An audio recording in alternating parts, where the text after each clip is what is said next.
Hi, students, and welcome to week 3 in your online lifespan growth and development class. You have been doing a great job. I know that we hit the ground running. Hopefully, by now, you're feeling really comfortable with Connect and the assignments within Connect and what more or less to expect on those assignments as well as the quizzes. So, this week, we are moving into chapter 3, which is the first 2 years of life. And you'll start noticing that now your book is going to be organized in a way that we spend 2 chapters in the same period of the lifespan. And this week, for instance, we're doing the body and mind of infancy, the first 2 years of life.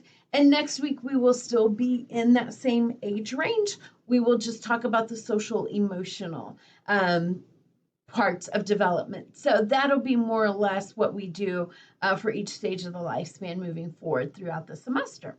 So let's take a look at your module for the week. As always, you have access to the PowerPoint slides. You have a Connect assignment that is a video assignment over the influences of infant brain development, and then your Chapter 3 quiz. There is no writing assignment this week. Yay! I'll give you a little breather, but don't get too comfortable with that. So have a great week. Please reach out to me if you have any questions, and take care, everybody.